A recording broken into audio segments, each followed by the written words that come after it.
Express news channel देख रहे आप सभी दर्शकों का बहुत बहुत स्वागत है। मैं हूं रमनदीप कौर। इस वक्त की बड़ी खबर आ रही है प्रयागराज से। क्या है पूरा मामला, देखने के लिए बने रहिए हमारे साथ। संगम नगरी प्रयागराज में माघ मेला 2024 को लेकर जहां पुलिस विभाग ने आज माघ मेला क्षेत्र में भूमि पूजन किया। ऐसे में ADG zone Prayagraj, police commissioner Prayagraj, जिला अधिकारी प्रयागराज समेत कई उपायुक्त मौजूद थे और ऐसे में भव्य तरीके से भूमि पूजन किया गया और माघ मेले की शुरुआत हुई है। ऐसे में एडीजी जोन प्रयागराज का क्या कुछ कहना है, आइए दिखाते हैं। और पास आओ सर। माघ मेला 2023-24 की शुरुआत हो चुकी है और आज भूमि पूजन था सर। किस तरह की सुरक्षा व्यवस्था रहेगी, कितना फोर्स डिप्लॉयड होगी, कितने सेक्टर में पूरे माघ मेले को डिस्ट्रीब्यूट किया गया है? सर्वप्रथम आज माघ मेला का शुभारंभ हुआ है। इसमें हमारे पुलिस कमिश्नर, पुलिस आयुक्त साहब के निर्देशन में और पूरी टीम इनके अंदर, श्रद्धा पांडे, हमारे जिला अधिकारी साहब, नवनीत चहल साहब और साथ में जितनी टीम है, दीपक बुखर और सभी जो है, अभिषेक भारती, अभिनव त्यागी, सब लोग मिलकर यहाँ पे पूजन किए हैं, जिसकी शुरुआत की है। सर्वप्रथम सभी देवताओं के आह्वान की गई और साथ में स्थान का और हमारे गंगा मैया का और यमुना देवी का, माँ का और सभी का आह्वान करके उसके बाद इसकी शुरुआत की गई। शुरुआत के समय जो है, जितनी हमारी परिकल्पना है वो लगभग 3 महीने से पहले से शुरू हो चुकी है। इसकी प्लानिंग चल रही है और इसमें बहुत सारी जो डिटेल्स है वो सार्वजनिक करना ठीक नहीं होगा, क्योंकि इसमें कई बातें गोपनीय भी है। लेकिन ये ज़रूर है कि पिछले वर्ष में जिस तरह से सफल कार्यक्रम हुआ था, उसी को अपने दृष्टांत देखते हुए हम लोग इस वर्ष भी और सफल कार्यक्रम करने का प्रयास करेंगे। हमारे पुलिस आयुक्त साहब के निर्देशन में, जिलाधिकारी साहब के निर्देशन में और राजीव नारायण मिश्रा जो पुलिस हमारे कुंभ के पुलिस अधिकारी नियुक्त हुए हैं और विजय किरण आनंद जो मेला अधिकारी नियुक्त हुए हैं, प्रशासनिक अधिकारी, उन सभी के निर्देशन में इसको बहुत सफल से कराया जाएगा।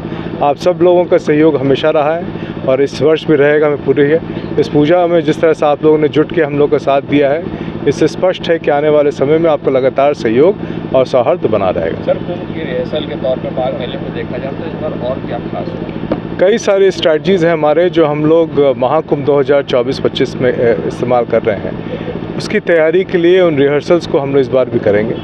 बहुत सा चीज़ को सार्वजनिक करना मेरे लिए ठीक नहीं है, लेकिन वो हम लोग माघ मेला में करेंगे। माघ मेला में 2023 बहुत ही सफल रहा। 2024 में भी यही प्रयास है कि वो टीम सारे मिलके और भी अच्छा हम लोग रिजल्ट दे पाएँ।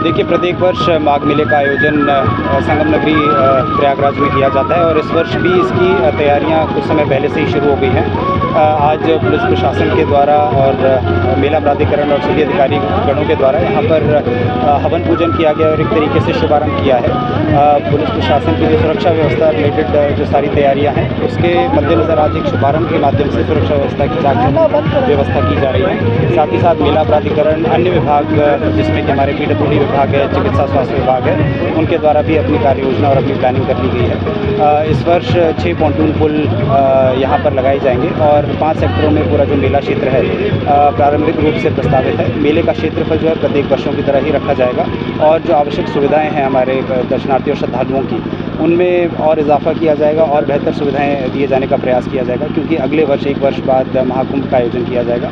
उस दृष्टिकोण से भी जो नए प्रयास मेला प्राधिकरण या विभिन्न विभाग कराए जाने प्रस्तावित हैं, उनको एक ट्रायल मोड में हम यहाँ पर कुंभ मेले से पहले माघ मेले के दौरान भी कराने का प्रयास करेंगे। अतीक की काली कमाई से बनी भवनों पर चलेगा बाबा का बुलडोज़र। अतीक अहमद की काली कमाई होटल और अस्पतालों में भी खपाई गई है।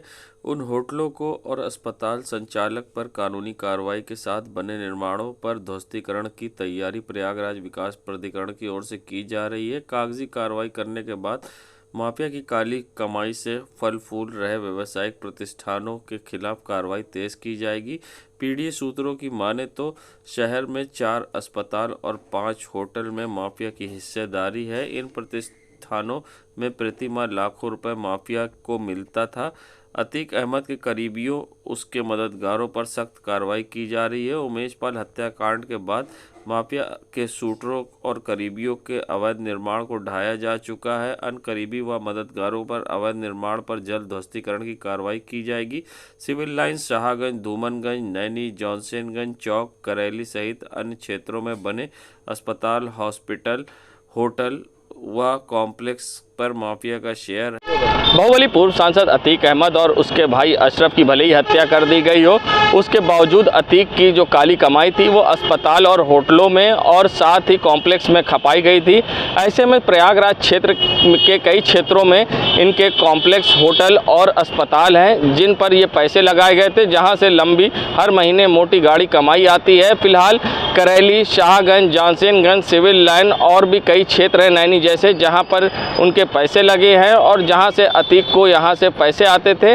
फिलहाल सूत्रों की माने तो इस पर प्राधिकरण की ओर से बड़ी कार्रवाई की तैयारी की जा रही है और ऐसे में सीएम योगी का बुलडोजर भी फिर से एक बार चलता हुआ दिखाई दे सकता है और सारे साम्राज्य को तहस नहस करने के लिए पूरी तरह से, जिस तरह से प्रशासन अलर्ट मोड पर है, उसकी ऑक्टोपस टीम भी काम कर रही है, तो ऐसे में बड़ी कार्रवाई देखने को मिलेगी। इलाहाबाद हाई कोर्ट ने निषाद पार्टी के कैबिनेट मंत्री डॉक्टर संजय निषाद को बड़ी राहत दी है।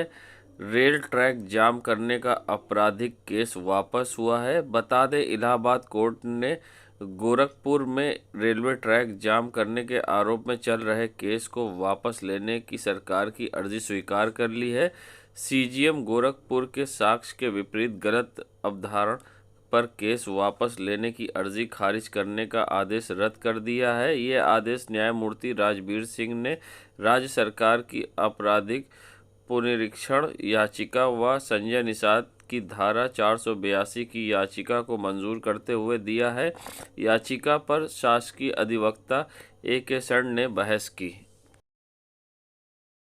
जहां आज प्रसव को लेकर काफ़ी लोगों में असमंजस होती है और अक्सर ऑपरेशन की बात आ जाती है। ऐसे में जहां नॉर्मल प्रसव को लेकर कीर्तिमान बनाने में जुटी डॉक्टर नाज फातिमा की पहल है, ऐसे में अब तक वो 30,000 के आसपास नॉर्मल प्रसव करा चुकी हैं। उनका कहना है वे ऑपरेशन पर ध्यान नहीं देती हैं और नॉर्मल प्रसव कराने में अपना पूरा कोशिश करती हैं। ऐसे में क्या कुछ कहना उनका, किस तरह का वो कीर्तिमान स्थापित करने में, वर्ल्ड रिकॉर्ड बनाने में जुटी हैं, आइए दिखाते हैं। हमारा यही लक्ष्य है कि हम लोग वर्ल्ड रिकॉर्ड बनाएं और हमारे इंडिया से बने वर्ल्ड रिकॉर्ड और इलाहाबाद से बने नॉर्मल डिलीवरी के लिए। और पूरा टारगेट मेरा है कि अपना नाम जो है गिनीज में दर्ज कराया जाए। मेरा तो ये टारगेट है कि नॉर्मल डिलीवरी के लिए मेरा बस प्रयास ये रहता है कि पेशेंट को ऑपरेट ना होने पाए किसी भी तरीके से। बाकी उसमें ऐसा नहीं कि बच्चे का रिस्क ले करके, जहाँ भी अगर बच्चे का रिस्क लेता है तो हमारे यहाँ 24/7 जो है रात के 2 बजे भी पूरी सर्जरी की टीम रहती है, बच्चे का एनेस्थेटिस्ट पूरा टीम रहता है कि अगर रात के 2 बजे भी अगर कुछ इमरजेंसी फंसती है तो फ़ौरन ऑपरेट भी हो जाएगा। तो ऐसा नहीं है कि बच्चे का रिस्क ले करके और नॉर्मल डिलीवरी कराना ही कराना है, लेकिन हमारा टारगेट है कि सब ज़्यादा से ज़्यादा नॉर्मल डिलीवरी हो और अच्छे से हो। और इससे क्या है कि पेशेंट का भी सेहत ठीक रहता है।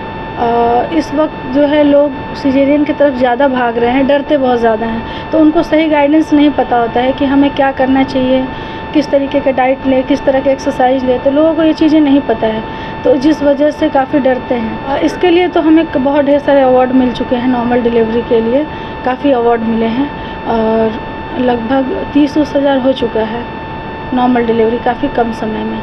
ये अपने यहाँ का जो रेशियो चल रहा है तो वो 20:1 है, यानी अगर 20 देखा जाए डिलीवरी तो उसमें से 19 नॉर्मल डिलीवरी होती है।